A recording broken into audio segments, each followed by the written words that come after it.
ეროვნულ ბიბლიოთეკაში ზურაბ ჟვანიას სახელობის კაბინეტი გაიხსნა. ცენტრი ეროვნული ბიბლიოთეკის დირექტორმა და პარლამენტის თავმჯდომარემ გახსნეს.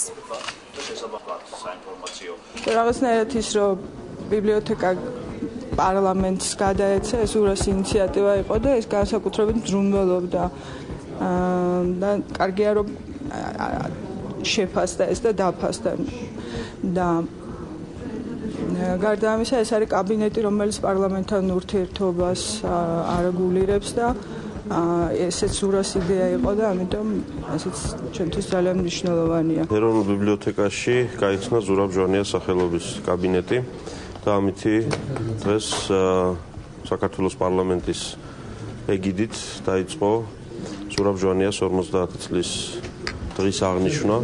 დღეს ვაღონიზებებისაა დაგეგმილი კონფერენცია მიძღვნილი ზურაბ ჟვანიას 50 წლის თავისადმი და კონფერენცია რომელიც ეძღვნება საქართველოს ევროპულ ინტეგრაციას, რომელიც შესაძლოა ყველაზე ადეკვატური თემა ზურაბ ჟვანიას როგორც პოლიტიკური მოღვაწის გასახსენებლად. აქ იგულისხმება საქართველოს პრეზიდენტების, პარლამენტის თავმჯდომარეების და ასევე პრემიერ-მინისტრების გამოსვლები, სხვადასხვა სახის თქვათ ბეჭდური მასალა, ეს იქნება თუნდაც გაცხრებული რადიო ინტერვიუები და ასევე ვფიქრობ რომ ჩვენ შეგვიძლია გავაფართოვოთ ამ მიმართულებით მუშაობა.